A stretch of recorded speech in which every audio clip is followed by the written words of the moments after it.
Welcome into the Locked On Knicks podcast. I'm Gavin Schall. Today, we're going to break down a record-breaking night for Donte DiVincenzo. 40 points, 11 threes, and the latest on Julius Randle and OG Anunoby. Will we ever actually see Randle healthy this season? That next on Locked On Knicks. You are Locked On Knicks, your daily New York Knicks podcast. Part of the Locked On Podcast Network. Your team every day.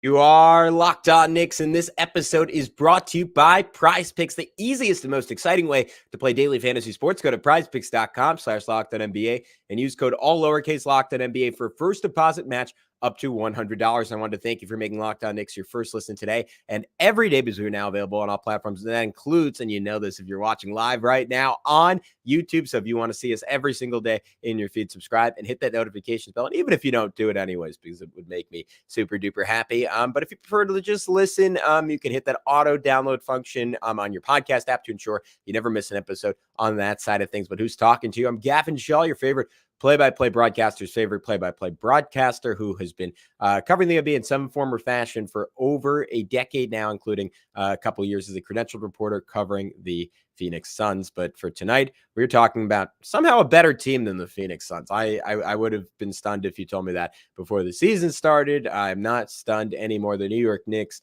in just about their easiest win of the season, is far from their most dominant win of the season. They beat Portland by about 70, but this one never really felt in doubt against the Detroit Pistons. The Knicks made 8 of their first 9 shots. Pistons were able to cut their lead to 9-8, and then from there, the Knicks ripped off a 20-0 run. And the only drama from that point forward was whether or not Donte DiVincenzo was going to set the Knicks' single-game three-point record. He appeared to tie it with 5 minutes and 2 seconds left in the third quarter. It was ultimately dubbed upon review that he, by the barest bit of the back of his heel, stepped on the sideline and was out of bounds on that 10th three.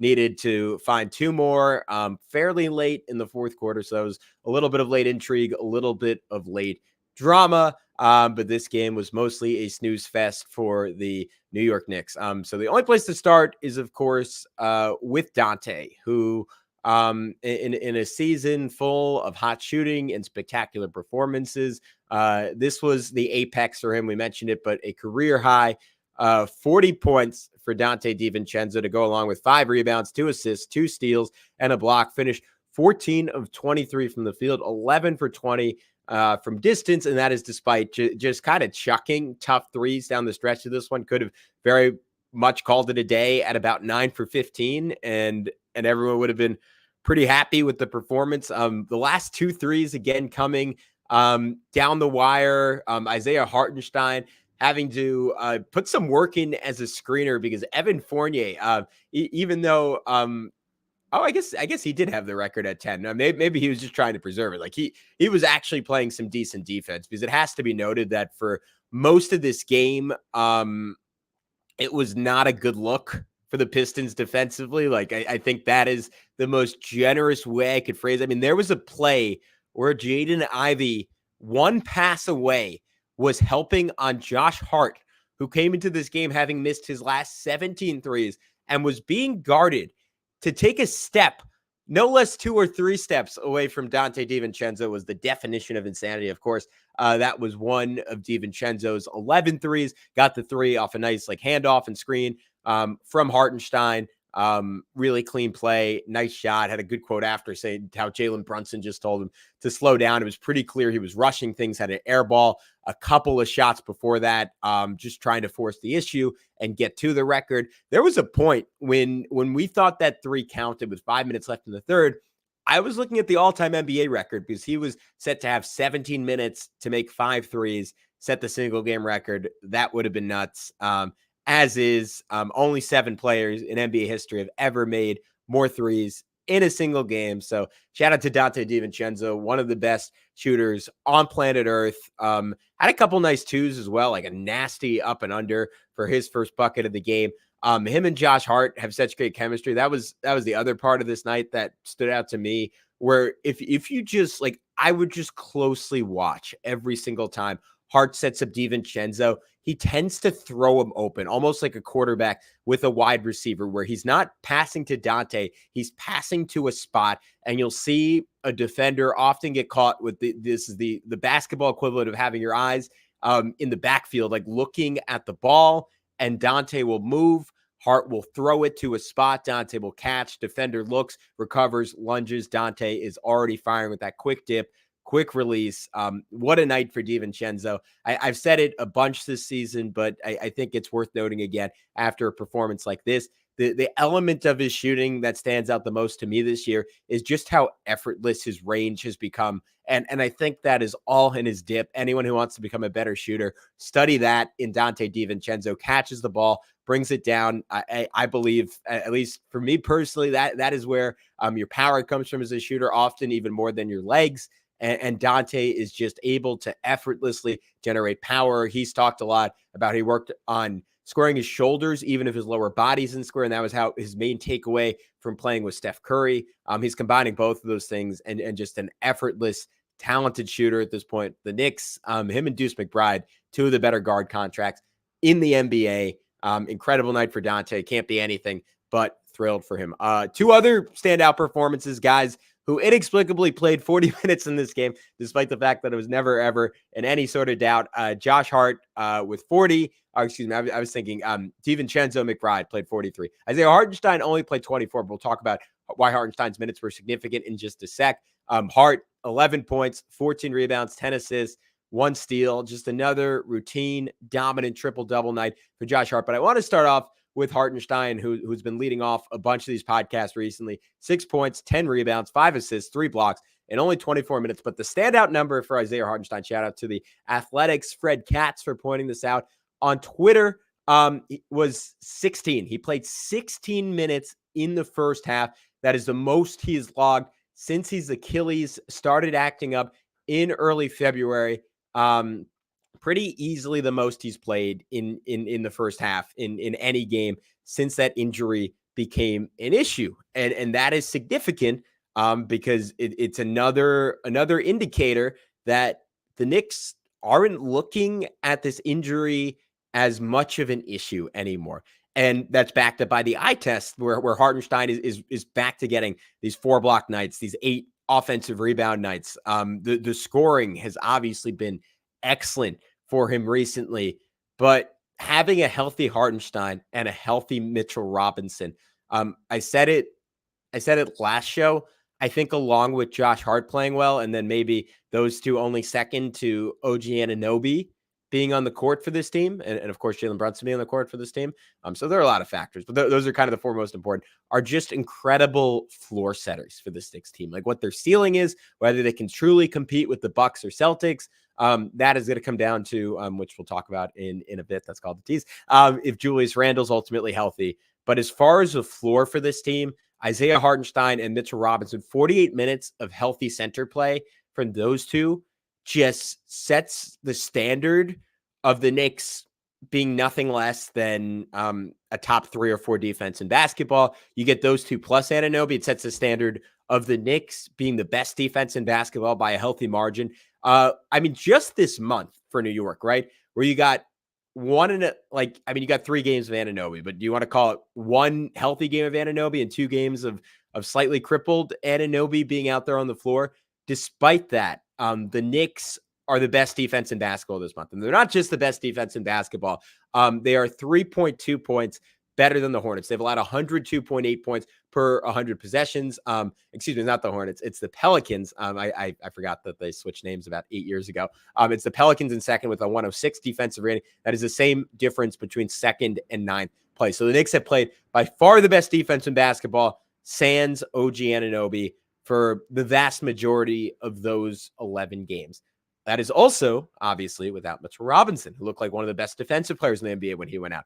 Imagine what it's going to be when you have all 3 of those guys healthy. Like, if they get the magic in the first round, it's going to look like early 2000s NBA basketball. It might even look like 90s NBA basketball. You are going to have multiple games, I think, that are played in the 90s, maybe even in the 80s. I would be surprised if there's more than 1 game in the series where both teams surpass 110 points. And in the modern NBA, that would be stunning. But that is what we're looking towards, just a bloodbath, if that is the series.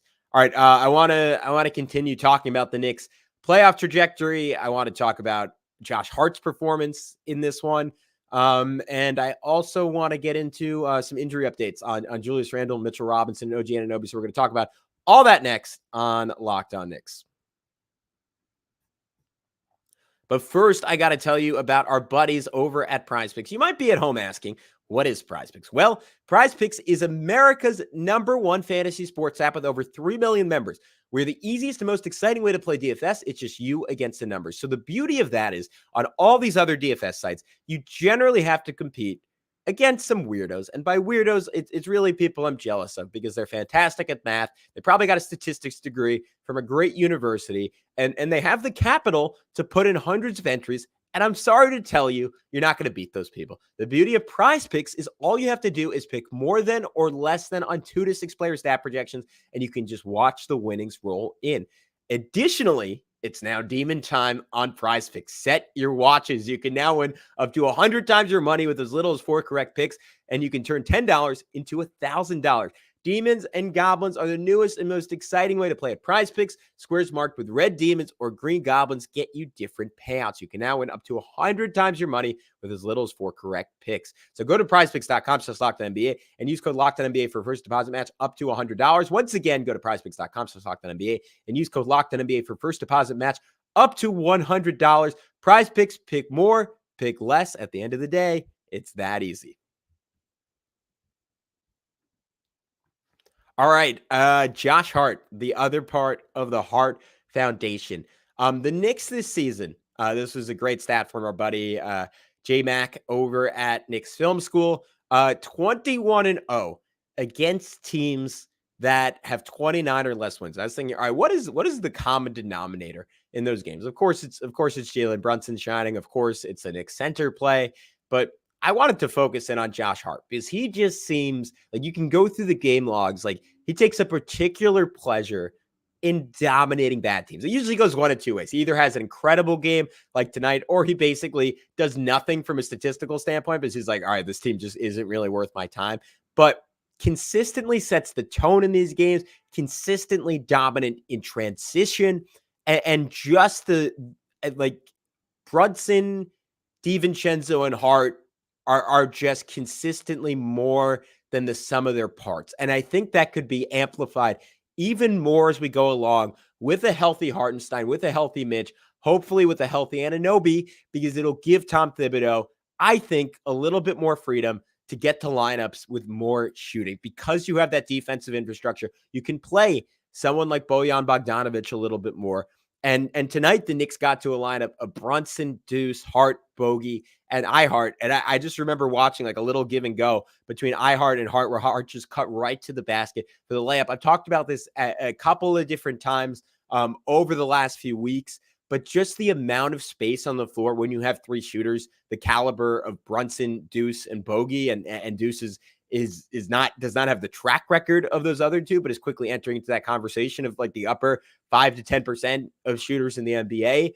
Like if you have a great passing fulcrum in Hartenstein, or you have someone like Hart who is just so difficult both off ball and on ball to keep out of the lane with any kind of advantage created for him, the Knicks are just going to be able to find easy buckets. And again, like as we continue to look forward to, all right, like a potential matchup with the Orlando Magic in the first round, obviously that's not set in stone. The Knicks are still in position to make a very good run at the 3 seed, just a half game back of the Cavs right now. But if that is the matchup at the end of the day, and we get Orlando in the first round, the Knicks' ability to create space on offense against a team that, I mean, I don't know if there's been a study done on this, but they have to be one of the longest in NBA history. They are playing just these freakazoid lineups where they get to Franz Wagner at like 6'9", Paolo Banchero at 6'9", 6'10", Jonathan Isaac at 6'11" with the wingspan of like a 12-foot giraffe.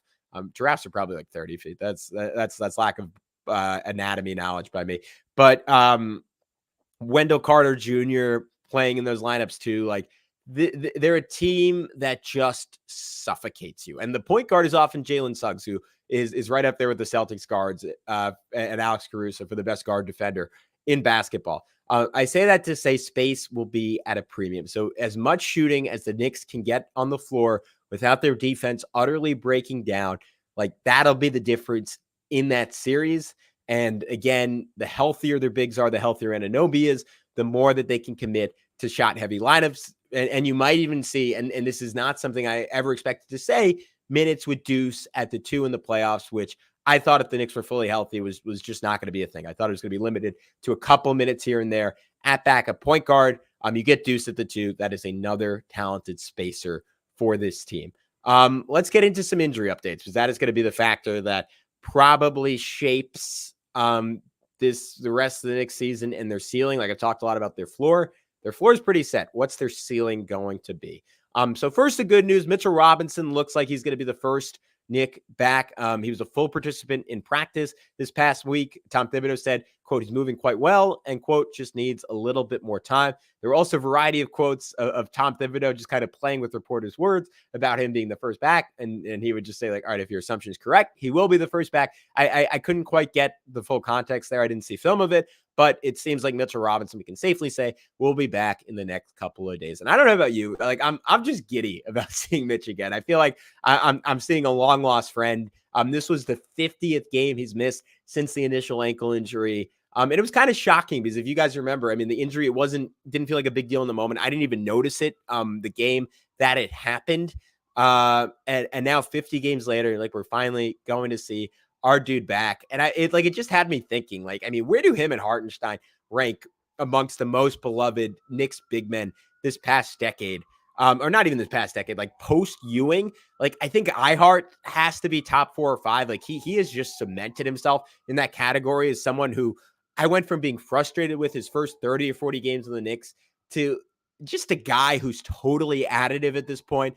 And Mitch, like I still think rookie Mitch was my favorite version of him just because the athleticism was jaw-dropping, and he would do one or two things every single night that would just blow your mind, and you didn't know how he got to a lob or how he got to a block or how he was able to swat a James Harden three-pointer that just no one else in the league could do. And to find that in the second-round pick in that season where we were defaulting to talking about Kevin Knox's all-star hopes one day, that was just so utterly miserable. Like the only comparisons I could think of really were Stoudemire the first half of that 2010 season, where it just felt like the Knicks had a superstar for the first time since Ewing, and maybe the case could be made for guys like Allen Houston and Latrell Sprewell, but I'd put Stoudemire in the first half of that year almost in a different category.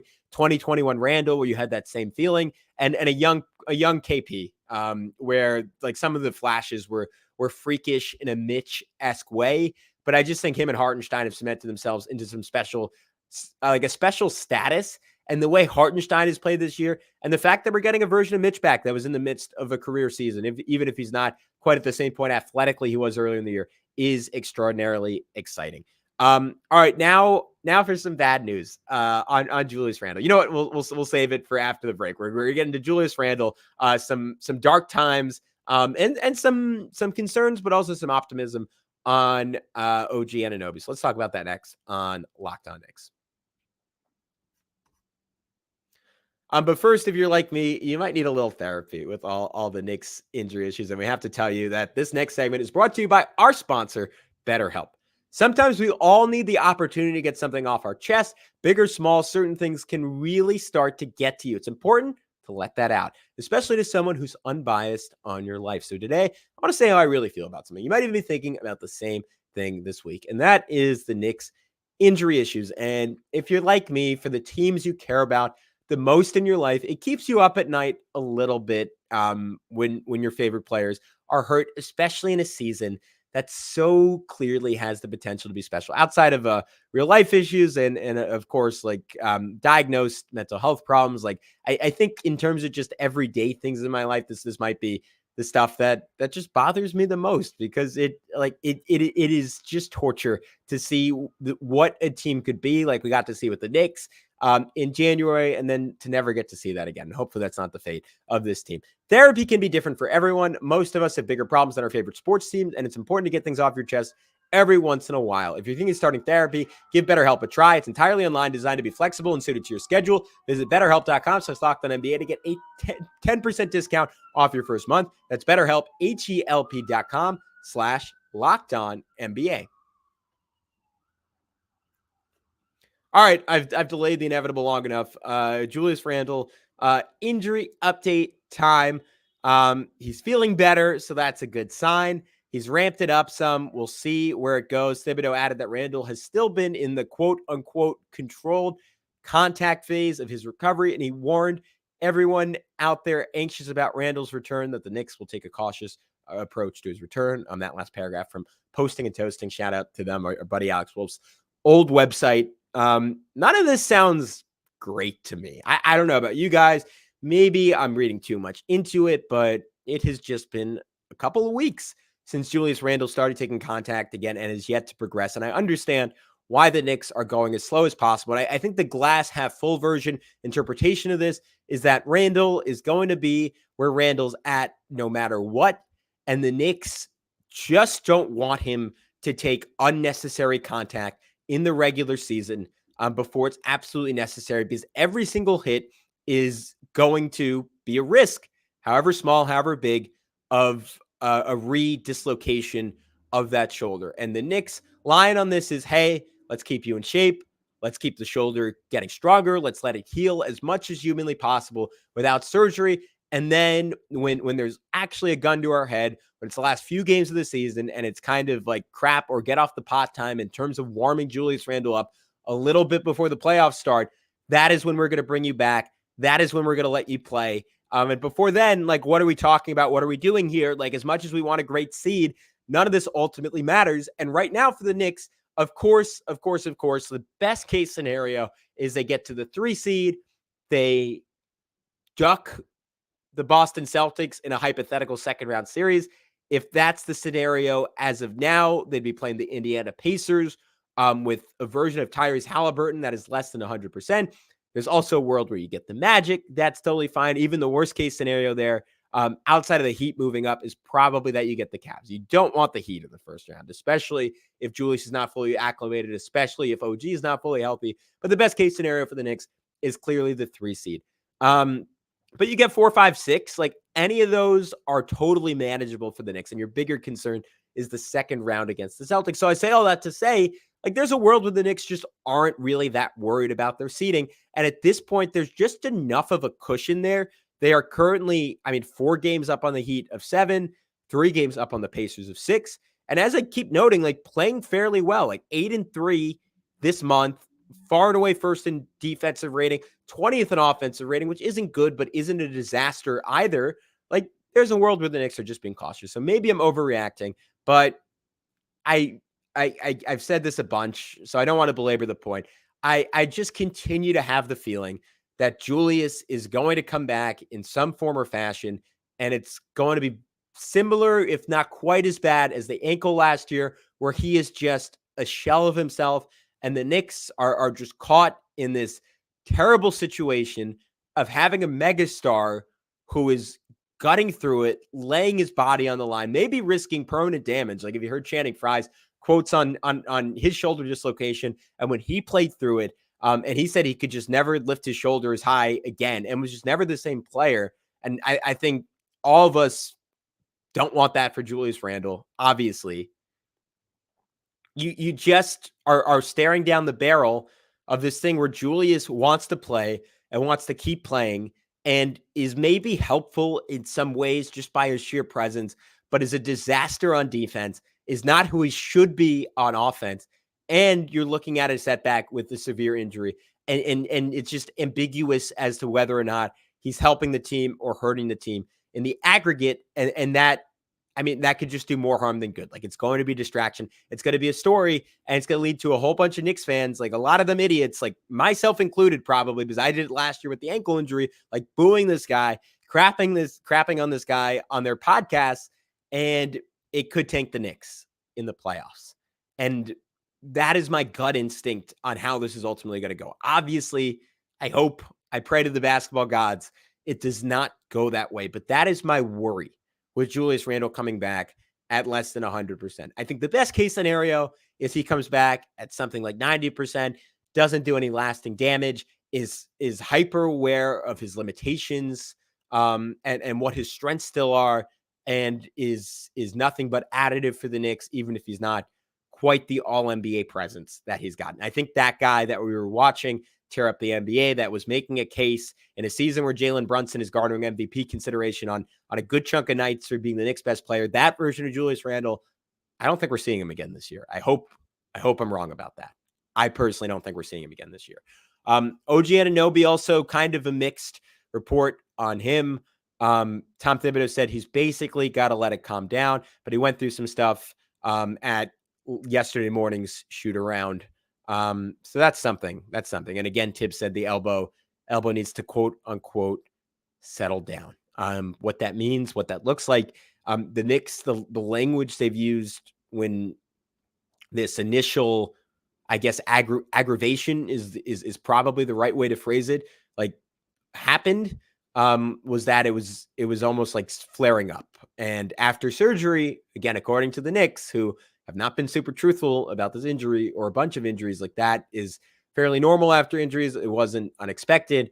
But I don't know. I think like a player's head could go shooting off their body in the middle of the game and into the crowd and like land on like a woman's lap with her screaming. And Tom Thibodeau would go to the post-game press conference and say, yeah, we expected Deuce's head to fly off at 6:25 left in the second quarter. That wasn't unexpected. He'll be back in a game. Like that is what we have from the Knicks at this point. So it's tough to say where OG actually is. I think the fact that he is shooting the basketball and he's not totally on the schneid is the best news, and my only real takeaway from that information. Hopefully he is back in the next couple of games and we don't have to hear about this again the rest of the year. But again, a little ambiguous what version of him we are ultimately getting this year. Final thing I wanted to talk about was a good game, or fairly good game, from Bojan. I know I mentioned it just in regards to his shooting a little bit earlier, but productive night, 13 points in 18 minutes.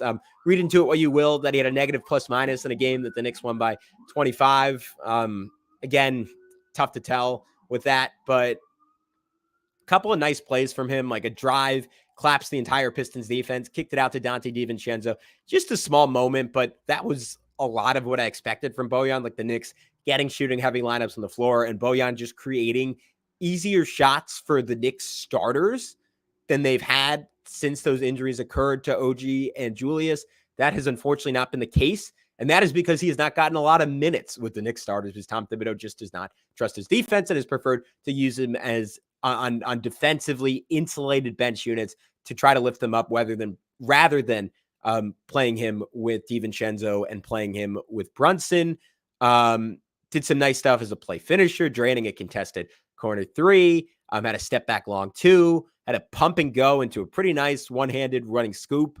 At one point, Donte DiVincenzo drew two with his off-ball movement, bogey, great awareness, taking advantage of it, back cutting his man for an easy layup. Like, this is more what you wanted from Bojan. I guess that was my point. And of course, the caveat that it came against the Pistons team. I probably should have said this at the top of the podcast, missing Cade Cunningham and 80% of their good rotation players on a team that is already historically bad. So your mileage may vary in terms of long-term takeaways on this game, but I thought it was a nice night for Bogey, who experienced some soreness after the game, did have a black patch on his head that apparently was, or black tape rather, that was running down from his neck to his back. Something to watch there. Hopefully he does not miss any time. All right, on that semi-optimistic note, we will wrap up this edition of the Locked On Knicks podcast. Again, in terms of standings watch, I mentioned it a few times, but I'll say it one more time on the way out. The Knicks, just a half game back of the Cleveland Cavaliers, 43-28. The Cavs, 44-28. So in that sense, the Knicks control their own destiny in regards to the 3 seed, having a tiebreaker with Cleveland. Pretty similar schedules down the stretch. Cavs, couple of big games coming up. Knicks should hopefully get 2 straight wins against the Raptors, and the Spurs, we'll see if Emmanuel Quickly and RJ Barrett play on Wednesday. We're going to have a preview for that up tomorrow morning with our good friend Sean Woodley. But until then, we'll talk to you very, very soon on Locked On Knicks.